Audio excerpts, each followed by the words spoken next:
ಅಪ್ಪಿ ಕಾಯಿ ಬಿಡು. ಅಪ್ಪಿ ಬಾ. ಅಪ್ಪಿ ಏನ್ ಮಾಡ್ತಿದ್ಯಾ? ಯಾಕೆ ಹೀಗೆ ಆಡ್ತಿದ್ಯಾ ನೀನು? ಅವ್ರು ಹೇಳೋದನ್ನ ಕೇಳಿಸ್ಕೊಂಡೆ ತಾನೆ? ಮೇಷ್ಟ್ರ ಮಗಳು ನೀನು. ಎಷ್ಟು ರೆಸ್ಪಾನ್ಸಿಬಲ್ ಆಗಿರ್ಬೇಕು ನೀನು. ನೀನ್ ನೋಡಿದ್ರೆ ಈ ರೀತಿ ಆಡ್ತಿದ್ಯಾ? Please shut up. ಬಾಯ್ ಮುಚ್ಚು ಅಂದೆ. ನೀನು ಸಿಕ್ಕಿದ ಚಾನ್ಸ್ ಅಂತ ಉಪದೇಶ ಕೊಡಕ್ ಬರ್ಬೇಡ ಆಯ್ತಾ? ಗೊತ್ತು ನಿನ್ ತಲೆಲಿ ಈ ಭಾಷಣ ಎಲ್ಲ ರೆಡಿಯಾಗಿ ಇಟ್ಕೊಂಡಿರ್ತೀಯ ಅಂತ. ನನ್ಗೆ ಅದರಲ್ಲೆಲ್ಲ ಇಂಟ್ರೆಸ್ಟೇ ಇಲ್ಲ ಅಕ್ಕ. ನನಗೆ ತಲೆನೋವು ಬಂದ್ಬಿಡುತ್ತೆ ನಿನ್ನ ಮಾತು ಕೇಳಿದ್ರೆ. ಸರಿ, ನಾನೇನು ಹೇಳಲ್ಲ. ಓಕೆ, ಅಷ್ಟು ಏನು ಮಾತಾಡಬೇಡ. ಇವತ್ತು ನೀನು ನಾನು ಮಾತಾಡೋದನ್ನ ಕೇಳಿಸ್ಕೊ. ಯಾಕೆ ಹೇಳು? ಇಷ್ಟು ದಿನ ನೀನು ಹೇಳಿದನ ನಾನು ಸಿನ್ಸಿಯರ್ ಆಗಿ ಕೇಳಿಸ್ಕೊಂಡು ಬಂದಿದ್ದೇನೆ ತಾನೆ. ಇವತ್ತು ನಾನು ಹೇಳಿದನ ನೀನು ಕೇಳಿಸ್ಕೊ. ಸರಿ ಹೇಳು. ನಾನು ನಿನ್ ತಂಗಿಯಾಗಿ ಹುಟ್ಲೇಬಾರ್ದಾಗಿತ್ತು. ಅದು ದೊಡ್ಡ ಮಿಸ್ಟೇಕ್ ಆಗೋಗಿದೆ. ಅಕ್ಕ ತಂಗಿ ರಿಲೇಷನ್ ಇದೆ ಅಲ್ಲ, ಇದೊಂಥರ ಜೈಲ್ ಶಿಕ್ಷೆ ಇದಾಗೆ, ಜೀವಾವಧಿ ಶಿಕ್ಷೆ. ಇದಕ್ಕಿಂತ ಈ ಸೆಲ್ಲಲ್ಲಿ ಇರೋದೇ ವಾಸಿ. ಅಟ್ಲೀಸ್ಟ್ ಈ ಸೆಲ್ಲಲ್ಲಿ ಬೇಲ್ ಕೊಡ್ಬೋದು, ಅವ್ರು ನಮ್ಮನ್ನ ರಿಲೀಸ್ ಮಾಡ್ತಾರೆ. ಆದ್ರೆ ಈ ರಿಲೇಶನ್ಶಿಪ್ ಅಲ್ಲಿ ನೋ ಬೇಲ್ ನೋ ರಿಲೀಸ್. ಬರೀ complaint complaint and only complaint. ಒಬ್ರು ನೋಡಿದ್ರೆ ಒಬ್ರಿಗಾಗಲ್ಲ, ಒಬ್ಬರಿ ಅರ್ಪ ಮಾಡೋದೇ ಆಗೋಗತ್ತೆ. ಆದ್ರೂ ಇರ್ಬೇಕು ಈ ರಿಲೇಶನ್ ಅಲ್ಲಿ, ಸಹಿಸ್ಕೋಬೇಕು, ಇದ್ದು ಸಾಯ್ಬೇಕು. ಈ ಸೆಂಟಿಮೆಂಟ್ ಅನ್ನೋ ಚೇನಿಂದ ಕಟ್ಟಾಕದಾಗಿರತ್ತೆ.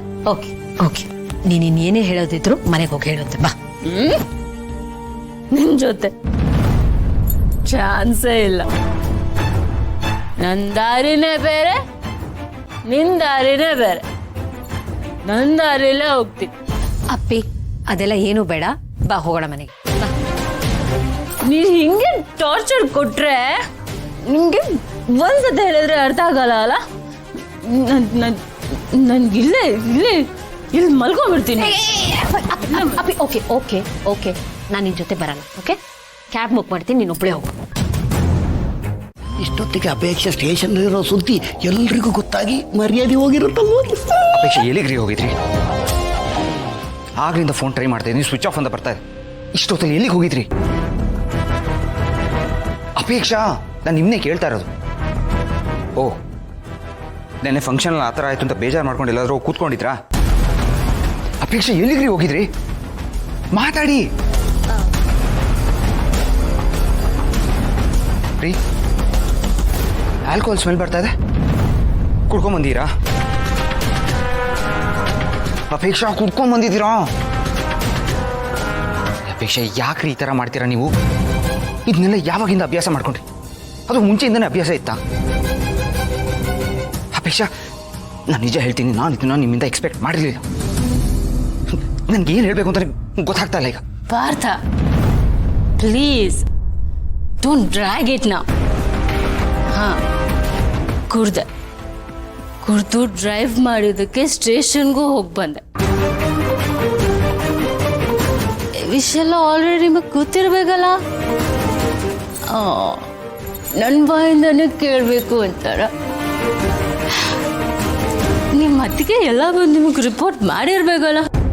ಅಪೇಕ್ಷಾ ಸ್ಟೇಷನಲ್ಲಿದ್ಲು, ನಾನು ಅವಳನ್ನ ಬಿಡಿಸ್ಕೊಂಡು ಮನೆ ಕರ್ಕೊಂಡು ಬಂದೆ. ಬಿಲ್ಡಪ್ ತಗೊಂಡಿರ್ಬೇಕಲ್ವ? ಇಲ್ಲ ಅಪೇಕ್ಷೆ ಏನು ಹೇಳ್ತಾ ಇದ್ದೀರಾ? ಸ್ಟೇಷನ್ಗೆ ಹೋಗಿದ್ರಾ? ನೀವು ಇದನ್ನು ಹೇಳಿದ್ಮೇಲೆ ನನಗೆ ಗೊತ್ತಾಗ್ತಾರೆ ನೀವು ಬಂದಿರಾ ಅಂತ. ನನಗೆ ಎಷ್ಟು ಟೆನ್ಷನ್ ಮಾಡ್ಕೊಂಡಿದ್ದೆ ಗೊತ್ತಾ ನಿಮಗೆ? ಯಾಕ್ರಿ ಈ ಥರ ಮಾಡ್ತೀರಾ? ಯಾಕ್ರಿ ನಾನು ಹೊಟ್ಟೆ ಉರಿಸ್ತೀರಾ? ಅಪೇಕ್ಷಾ, ನಾನು ನಿಮ್ಮ ಗಂಡ ಕಣ್ರಿ.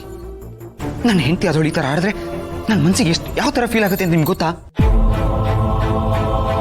ಯಾಕ್ರಿ ಕುಡ್ಕೊಂಬಂದ್ರಿ? ಅಕ್ಕ, ನಿಮ್ಮ ಒತ್ತಿಗೆಯಿಂದ ಬರಲಿ ಇರೋರು ಬರೋರು ಎಲ್ಲಾನು ಹೊತ್ಕೊಂಡು ತಲೆ ಮೇಲೆ ಹೊತ್ಕೊಂಡು ಮೆರೆಸ್ತಾ ಇದ್ದಾರೆ. ಮತ್ ನಾನು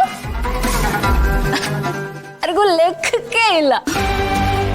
ಅದಕ್ಕೆ ಹೀಗ್ ಮಾರಾದ್ರು ಎಲ್ರ ಗಮನ ನನ್ನ ಕಡೆ ತಿರುಗ್ಲಿ ಅಂತ ಹೀಗ್ ಮಾಡ ಫ್ರಸ್ಟ್ರೇಷನ್ಗೆ